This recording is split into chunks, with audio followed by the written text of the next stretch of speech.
A new report shows an increase in traffic fatalities in Missouri. A woman in Crawford County celebrating her 101st birthday in a unique way. President Biden declares a major disaster in 77 Texas counties.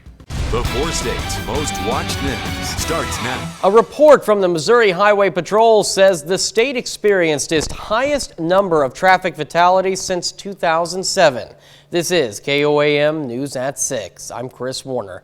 Preliminary reporting for 2020 shows Missouri traffic fatalities increased by 12% compared to the previous year. 989 lives were lost in traffic crashes in 2020, up from 881 in 2019. And that number includes 126 pedestrian deaths, the highest number in state history. All this despite a lower number of cars on the highway due to the pandemic. Now, the report says there were notable increases in unbuckled and speed-related fatalities. Oklahomans who suffered winter storm damages are being asked to report those damages to the Oklahoma Department of Emergency Management and Homeland Security. The damages that are reportable include flooding from broken pipes, power surges that cause damage to furnaces, electrical systems, or major appliances, the number of days without water, gas, or electricity, the number of days displaced by the winter storm, and any injuries sustained as a result of the winter storm. Officials say reporting the damage helps the agency document the overall impact of the storm and help push its case for further assistance to help homeowners, renters, and business owners recover. You can report damages online at damage.ok.gov. Turning to four-state weather, Nick Kelly joining us. It felt warm when I stepped outside, even though it was, barely in the 40s, if that? Actually, we hit an official high of 45, Chris, and that was an impressive rebound after we started at 16. We tied the record low this morning, but all that sunshine made all the difference, and it continued to melt away the snow that we picked up this week. Nothing on the Skywatch Storm Tracker right now. It's mostly sunny skies out there, but cloud cover will begin to build as the evening rolls along as our next storm system begins to work out of the Rockies. Thankfully, this is not a big storm system on the way, but it does want to bring some unsettled weather as we wrap up the weekend tomorrow. For now, though, temperatures, what do you say? Looks like a heat wave by the way things are. 37 in Iola, 46 in Jay, everyone else right in between. But most of us will be dropping back in mainly lower to middle 30s tonight, but rain chances pick up during the night. We'll see how Sunday's looking and the week ahead is looking. Coming up in a few minutes, Chris. All right, Nick, thank you. One woman in Pittsburgh celebrated a milestone today, her 101st birthday. Along with the celebration, she received a special gift, her COVID-19 vaccine. We spoke with Mary Witt, who says she feels safer now that she's vaccinated. Good, and I'm so glad now. See, I've had the second shot, so I feel 100% safe. Yeah. Mary's daughter was able to be vaccinated along with her today as well in celebration of the 101-year-old's birthday. Well, the Carthage Memorial Hall played host to turntables and vinyl with the Four-State Record Show. Now, the event is designed to connect record vendors and collectors together under one roof. We spoke with one collector as well as one man who helped put everything together about why they were there. This is my first time at any convention ever, and I came as a dealer. I was very excited to come. Lynn, my good friend at the Record Barn, invited me, and I buy and sell records. I just started as a hobby, and then everybody kept saying monetize your hobby. It's fine to stream it or have it on your phone and have it digital, but the joy of owning it and collecting it and making an investment in it is really what this is all about. Now, attendees came from all over the four states and gave collectors the opportunity to share the world of records with the area. President Biden has declared a major disaster in 77 Texas counties as residents continue to struggle in the aftermath of the deadly winter storm. Now, last week's severe winter weather caused dozens of deaths around the nation. In Texas, food and safe drinking water remain in short supply days after the storm. CBS News correspondent Michael George has the latest from New York. We're going to roll up our sleeves and go work. Texas Representative Sylvia Garcia demanded answers as she volunteered at a Houston food bank Saturday with her colleagues, Sheila Jackson Lee and New York's Alexandria Ocasio-Cortez. Texans do not want to go through this again. They want accountability. They want to know why the system failed and, quite frankly, almost broke. Garcia is calling for an independent investigation into massive power failures after the winter storm left millions in the dark and cold, many lacking food and water. 5 days before the winter storm hit, ERCOT assured that, quote, "we are ready for the cold temperatures coming our way." Texas Governor Greg Abbott Friday seemed to blame ERCOT, the nonprofit cooperative that manages almost all of the Texas power grid. We will be looking in Washington for a full federal investigation. Many Texans remain under advisory to boil tap water before drinking it. I have no water coming in my home whatsoever. I've got 6 little ones that I need to take care of. Houston officials are testing water samples. We'll be able to determine whether or not we have any bacteria growth in the system, and we'll be able to lift that boil water notice as soon as we get the all clear. Here we go. Mission Dallas, Texas. As the weekend arrived, so did help from thousands of miles away. Charity workers from a Jewish organization in New Jersey drove through the night to deliver traditional Friday night Shabbat meals for a Dallas congregation. Michael George, CBS News. On Friday, President Biden said he plans to travel to Texas next week, but doesn't want his visit to distract from recovery efforts. And it's time now for us to honor one of our many four-state heroes. Captain George Viek served with the Army Air Corps in World War II and the Korean War, his hometown, Oswego. We are proud to recognize Captain George Viek, tonight's four-state hero. And remember, to learn more about other heroes or to nominate one of your own anytime, just head over to our website at KOAMNewsNow.com. And that's a look at our top stories, as well as a check of the forecast on the KOAM News at 6. Still ahead, we'll take a look at the top medical stories of the week and the latest on the coronavirus in the U.S. New research looks at which foods lower the risk of one of the most common types of cancer and how the pandemic is impacting preventative care. Chris Martinez has a look at some of this week's top health stories. A large number of Medicare beneficiaries went without routine vaccinations because of the coronavirus pandemic. The CDC says weekly vaccination rates for viruses including diphtheria and tetanus dropped 89% in the first half of 2020 compared to the same period the year before. More people are being hospitalized for serious food allergies, but fewer are dying. Researchers in the UK found death rates from allergic reactions dropped by more than half over the past 20 years. The study also found cow's milk is the single most common cause of fatal allergic reactions. And what you eat could affect your risk for colorectal cancer. Research published in JAMA Network Open found that lower risk for colorectal cancer was associated with higher intakes of fiber, calcium, and yogurt, and lower intakes of alcohol and red meat. Those are some of the week's top health stories. Chris Martinez, CBS News, Los Angeles. The Democratic Republic of the Congo has started a vaccination program against the Ebola virus disease in North Kivu province, hit by a new round of the Ebola outbreak. Now, the vaccination program that started on Monday has inoculated 92 people, but the number of infections and close contacts still rises quickly. Up to date, a total of 551 high-risk contacts have been detected. Now, so far, the DRC still has 8,000 doses of Ebola vaccine in storage, which were preserved during the last outbreak in 2020.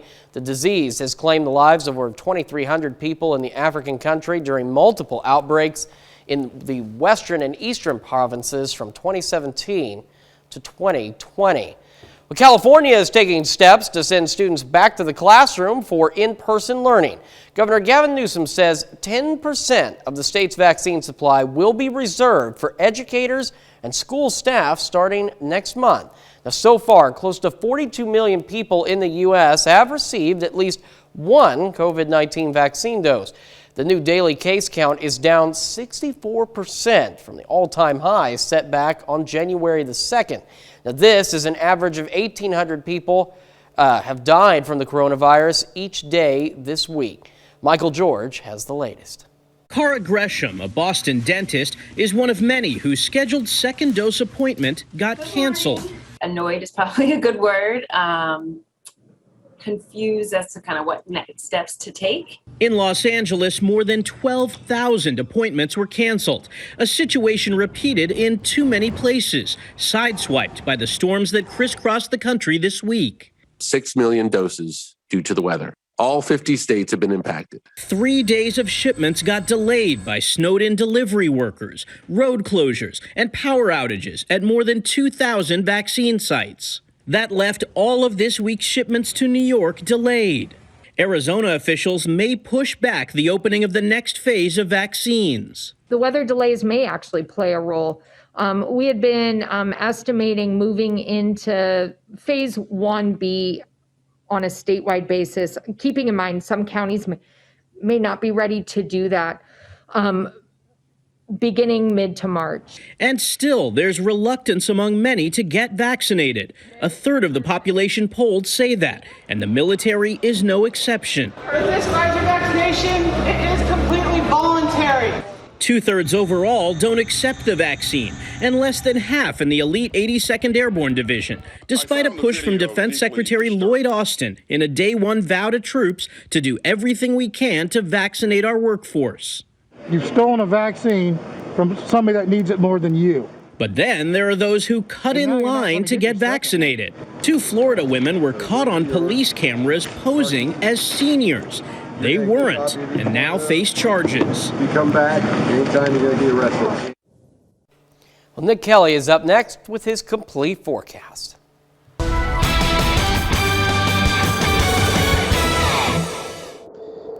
Boy, I'll tell you, it is nice that I'm starting this off with better news. The first time I've done weather on here since Sunday. First off, the temperatures. We started the single digits Friday morning, topped up near 30 yesterday. We tried to make a run for the freezing mark, but we surpassed it today. After starting in the mid-teens, we hit about 45 at Joplin Regional. That is a nice jump and a more than welcome change after our downright bitterly cold week around here.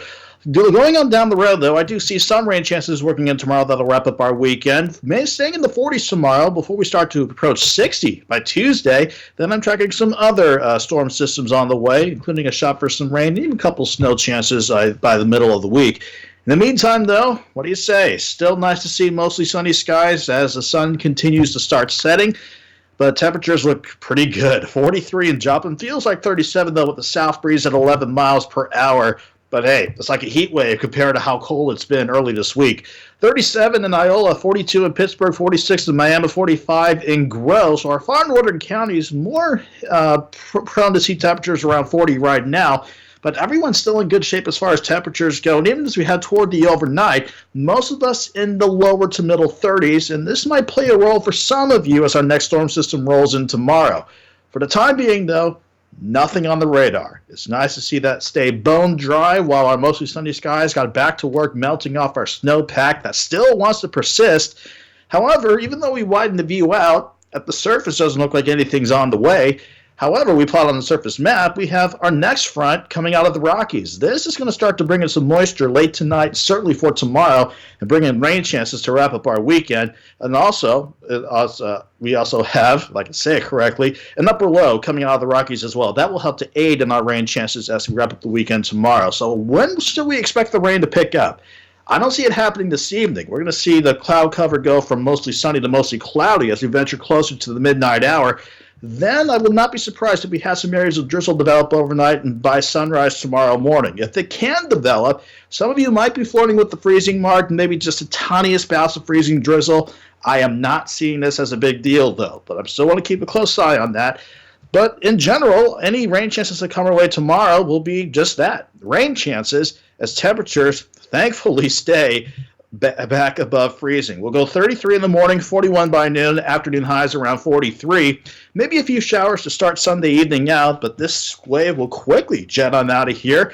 That will turn mostly sunny, with highs pushing back near 50 by the time we hit Monday. And I'm not too impressed with rain amounts with this either. So even if you see maybe just a touch of freezing drizzle overnight, or just regular scattered showers shouldn't amount more to, let's say, 1/10 of an inch of rain. Looking at the rest of the forecast ahead of us, mostly sunny, again pushing back near 50 on Monday, pushing 60 on Tuesday. Then I see another system by the middle of the week that'll give us rain chances Wednesday and maybe leave with a few snow showers possible Thursday.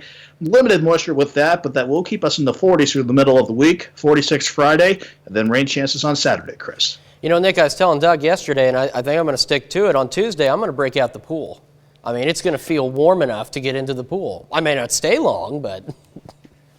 Go for it, man. I mean, I might break out the shorts by Tuesday if I have to. That's a good idea. Nick, thank you so much. Well, coming up in sports, the Webb City girls host Neosho, plus rivals Pitt State and Missouri Southern face off in a high-stakes matchup.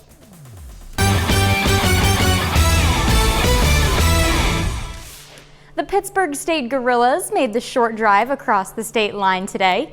They head to Missouri Southern's place for a much-anticipated rivalry game. The last meeting between the two teams was just a 3-point game. The Gorillas squeaked out the win. Today, here's Tristan Gegg driving to the basket. She gets the bucket and the foul. Sydney Crane from outside the arc. She gets 3, 16 points in this one. Amaya Johns now looking, going herself. That's 3. Lions held to just 6 points in the second quarter. Gegg, again, taking it all the way in for 2. And Johns, in traffic, finds the bucket. Team high 14 for her. The Gorillas are heading home with the win today. Final score 78-60. Especially that first half and that second quarter, they took us out of a lot of things because of their quickness on the defensive end. And give Pitt a lot of credit. They played extremely hard today. It's going to take everybody buying in. I mean, we've not had a game where everyone just plays well, and I think that's what it's going to take to win these next 2 games to fight for the postseason. Everyone's got to show up to play, and everyone's got to do their part. On the men's side, the stakes are high. With the PSU win, the Gorillas would sweep the season series for the first time in 14 years. Kicking it off is Cam Martin with a 3. He wasted no time to get going. Then it's Hardwick Jr. getting to the basket. Pitt State struggling from early on. Cam Martin, same spot, drains another. He had 6 threes and 25 points in this one. RJ Smith gets up and comes down with a 2-handed jam. Lions are rolling. Missouri Southern finishes on top, 93-74. And 7-13 Webb City girls play host to the 9-10 Neosho girls. Both teams looking to bounce back after some recent losses. The Wildcats have hit a bit of a rough patch in their schedule. Tonight, Neosho aims to get back on track. First quarter, quick ball movement to Sierra Kimbrough in the corner. She drops the 3. Then it's JD Duda at the far wing. She drops another 3 here. Webb City leads by 12. Now it's the Wildcats responding. Michelle Lindsay gets the layup to fall, brings Neosho within 10. Later in the corner, Mallory Stanley driving. Floater is good. It's 14-5 Webb after 1. To the second, Olivia Hickson takes the pass on the wing. Triple is good. Brings Neosho within 6, but Webb City will get the win, 54-35. Pittsburgh and Fort Scott boys and girls basketball face off tonight. Pittsburgh girls are 11-5 on the season, but have dropped their last 2 games. The Pittsburgh boys had a bit of a rocky start, but now they're racking up the wins. They've won 6 of their last 7 games. As for the Fort Scott boys, their win last night put them just above a 500 record heading into tonight. We'll have highlights tonight at 10. That's it for sports. We'll be back with more news after this. Tonight at 10, we'll have more on the special birthday celebration from Mary Witt in Crawford County. Plus, we'll take you back to the 4-state record show as they take us on a trip back in time. And the sky was falling in Colorado as parts of an airplane dropped on residential neighborhoods. Turning to Nick real quick, final check of that forecast. Showers to wrap up the weekend, near 50 on Monday, near 60 on Tuesday. Nick, thank you so much. That's our time for now. We're going to see you back here at 9 on Fox 14 and at 10 on KOAM. And thank you for making us part of your night.